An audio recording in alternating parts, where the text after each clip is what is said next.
السلام علیکم ناظرین، میں ہوں میزبان جاوید درانی اور آپ دیکھ رہے ہیں جاوید درانی پوڈ کاسٹ۔ اور آج میرے اسٹوڈیو میں میرے شہر کی بہت ہی معتبر شخصیت مفتی احمد رضا اعظمی صاحب اسٹوڈیو میں موجود ہیں۔ انہیں میں نے آج تکلیف دی ہے اپنے اسٹوڈیو میں کہ ناظرین، ہم جب بھی کیمرہ پہ بات کرتے ہیں، جب بھی مائک پہ بات کرتے ہیں تو بڑے فارمل ہو کے بڑے مہذب طریقے سے گفتگو کرتے ہیں، لیکن کبھی ہم وہ بات نہیں کرتے جو ہم اپنے گھر میں، جو ہمارے رویے ہوتے ہیں، جو ہمارے آپس میں خاندانوں میں رویے ہوتے ہیں، وہ ہم بات نہیں کرتے۔ جبکہ میں یہ سمجھتا ہوں کہ آج کل ان رویوں پہ، ان باتوں پہ بات کرنا، ان کا ذکر کرنا بہت ضروری ہے۔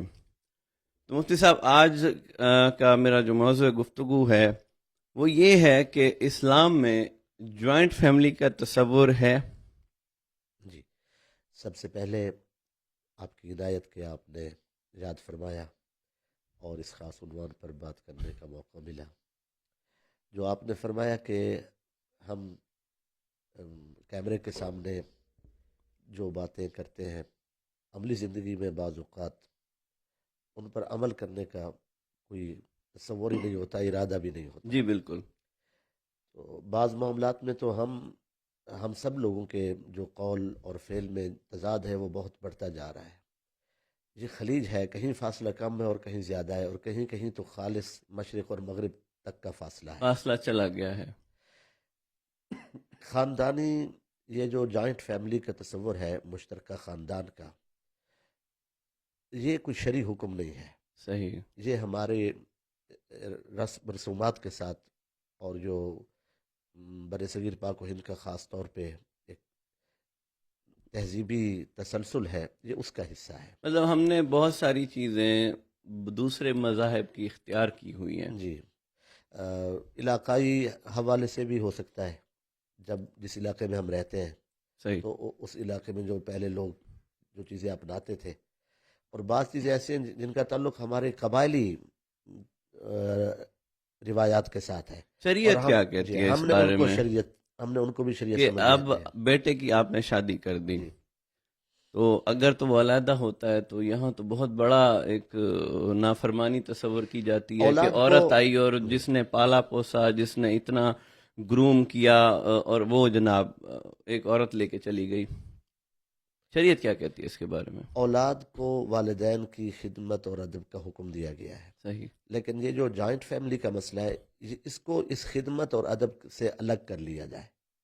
ٹھیک ہے۔ جی، ہمارے ہاں جو دیور اور بھابھی اور یہ سارے لوگ ایک ساتھ مل کر رہتے ہیں، یہ اس کا تعلق شریعت کے ساتھ کیسے جوڑا جا سکتا ہے؟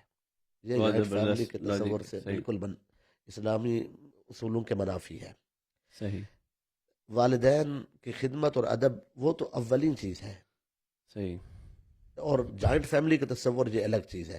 بطور مثال اگر لے لیں تو سیدہ کائنات سلام اللہ علیہ، حضور صلی اللہ علیہ وآلہ وسلم سرکار کی لاڈلی بیٹی بی بی فاطمہ الزہرا سلام اللہ علیہ، سرکار نے خود انہیں پالا ہے، تعلیم و تربیت کی ہے۔ جی۔ مولا علی پاک کرم اللہ تعالی وجہ الکریم کی عمر 1 برس تھی جب حضور صلی اللہ علیہ وآلہ وسلم نے انہیں اٹھایا اور سرکار نے فرمایا کہ ان کی تربیت میں کروں گا۔ تو 1 سال کی عمر تھی جب حضور صلی اللہ علیہ وآلہ وسلم انہیں اپنے ہاں لے کے چلے گئے اور سرکار نے ان کی سرپرستی فرمائی۔ تو اب دونوں کی تربیت حضور صلی اللہ علیہ وآلہ وسلم نے فرمائی ہے، ماشاء مولا علی اللہ۔ پاک کی بھی ماشاء اللہ۔ اور سیدہ کائنات کی بھی۔ جب ان کی شادی ہوئی تو علیحدہ گھر کی بات ہوئی۔ حضور صلی اللہ علیہ وآلہ وسلم حالانکہ اس وقت دونوں کو سرکار نے وسائل بھی پالا ہے، کم تھے۔ سرکار نے دونوں کو پالا ہے، صحیح۔ اور جو ضروریات تھی امت کے لیے وہ ساری دنیا کے سامنے ہے۔ اس میں کوئی شک نہیں کہ مولا علی پاک نے اور بی بی پاک سلام اللہ علیہ نے، انہوں نے دین کی، رسول اللہ کی، حضور کی امت کی جو خدمت کی ہے اسے کبھی بھلایا نہیں جا سکتا۔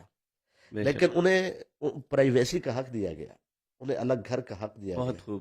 اور بہترین گھر سرکار صلی اللہ علیہ وآلہ وسلم اس گھر سے بھی محبت فرماتے تھے۔ پہلے ان کا گھر مسجد نبوی کی دوسری جانب تھا، پھر ساتھ والا گھر حارثہ بن نعمان رضی اللہ تعالیٰ عنہ سے لیا گیا، پھر وہ ان کو گھر دیا گیا، اور جو درمیان کی دیوار تھی صرف دیوار باقی رہ گئی تھی، اب اب کوئی فاصلہ نہیں تھا، صحیح. اس دیوار کو نہیں گرایا، پہلے اس میں کھڑکی لگائی، شہزادوں کو اٹھا لیتے تھے، پھر اس کھڑکی کو وہاں سے ہٹا کر پھر وہیں دروازہ لگا دیا. مجھے صاحب اتنی خوبصورت بات آپ ہمیں اب بتا رہے ہیں، میں آپ سے بھی ایک شکوہ کرنا چاہوں گا. جی یہ باتیں آپ مساجد میں جب خطبے فرماتے ہیں اور مجالس میں جاتے ہیں، وہاں یہ باتیں کیوں نہیں بتاتے آپ؟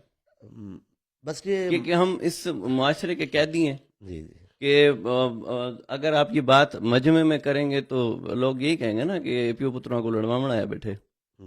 تو کیوں ہم حق کی بات، شریعت کی بات کھل کے نہیں کرتے؟ یہ آپ سے بھی سوال ہے میرا. اصل میں مسائل جہاں بہت ہیں جن پر گفتگو کی ضرورت ہے، جی کوشش کرتے ہیں گفتگو کی. ہمارے ساتھ بھی کچھ معاملات ہیں. جی پہلے جمعہ کے لیے اہل اسلام ایک خاص تیاری کرتے تھے، بے شک. یعنی وہ صبح سے ہی نماز جمعہ کے لیے خود کو تیار کرتے تھے. ذہنی طور پہ ہر جمعہ کو ایک خاص دن سمجھ کر پورا ہفتہ اس کی انتظار ہوتی تھی. میں یہاں آپ کی اب بات، ہمارے ہاں بھی لوگ اس وقت آتے ہیں جب اذان ہوتی ہے. اذان ہوتی ہے. اور میں یہاں ایک چیز، میں ایک عام سا مسلمان ہوں کہ شاید ابھی اتنا میں نہیں سمجھتا چیزیں، لیکن مفتی صاحب جتنا میں نے اپنے دین کو سمجھا نا، وہ ہمارے پر مذہب یا کوئی قید نہیں ہے، بلکہ ہمارے لیے ایک پیٹرن آف لائف دیا گیا ہے کہ اگر ہم اس میں رہیں گے تو ہماری زندگی اپنی آسان ہے. بالکل بہرحال بات سے بات نکلتی جائے گی. آتے ہیں اس طرف کہ آپ نے کہہ دیا کہ جوائنٹ فیملی نہیں ہونی چاہیے، شادی کر دی، علیحدہ کر دیں. اب مجھے سوال یہ پیدا ہوتا ہے کہ گھر میں وہی بچہ کمانے والا ہے، جی وہ فائنینشلی والدین کی بھی سپورٹ کر رہا ہے، والدین ضعیف ہیں، ان کی بھی خدمت چاہیے. اچھا وہ علیحدہ ہو جائے تو یہ ساری چیزیں وہ کیسے مینیج کرے؟ کیا فائنینشلی بھی اس پہ وہ آزاد ہو گیا والدین سے، یا ابھی ذمہ داری ہے؟ پھر جو خدمت اس پہ واجب ہے، اگر وہ علیحدہ ہو گیا، والدین ضعیف ہیں، تو وہ یہ سسٹم کس طرح سے مینیج مطلقاً ہوگا؟ جوائنٹ فیملی کے نہ ہونے کی کوئی بات نہیں ہوئی، مطلقاً نہیں ہوئی. صحیح البتہ اس کی الگ الگ صورتیں ہیں. صحیح. جہاں ماں باپ کے ساتھ اس کا بیٹا اور ان کی بہو رہائش پذیر ہے، قیام پذیر ہے، تو وہاں تو کوئی مسئلہ ہی نہیں ہے، ہوں کوئی پردے وغیرہ کا کوئی نہیں ہے. لیکن اگر بہو مطالبہ کرتی ہے صحیح. تو پھر یہ الگ صورتحال ہے. پھر انہیں علیحدہ طور پہ جو شریعت نے حق دیا ہے وہ گھر دینا ہوگا. اور اگر وہ مطالبہ نہیں کرتی، بہت اچھی بات ہے. شوہر کو اس سلسلے میں آمریت کا مظاہرہ نہیں کرنا ہوگا، عامر بن کے نہیں، شوہر بن کے رہنا ہوگا. مجھے تو آج پتہ چل رہا ہے کہ ہمارے دین میں اتنی نرمیاں ہیں اور اتنے حقوق ہیں.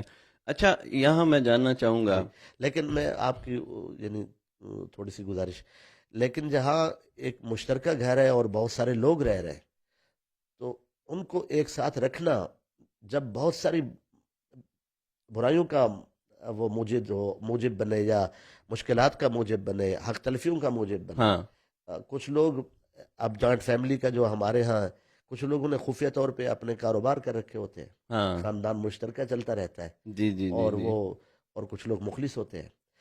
اس میں کوئی شک نہیں، اللہ تعالیٰ ہر کسی کو اس کی خدمت کا صلہ دیتا ہے. لیکن یہ تمام مسائل ہمارے ہاں موجود ہیں. جب ہم عرب کی زندگی دیکھتے ہیں اور بالخصوص ملت ابراہیمی پر جو لوگ ہیں، جو قریش ہیں، جو ان کی خاص طور پہ وہ لوگ جو حضرت ابراہیم علیہ السلام کی ملت پر تھے یا جی آج ہیں، جی. جب ہم ان کو دیکھتے ہیں تو زندگی بہت ہی خوبصورت دکھائی دیتی ہے.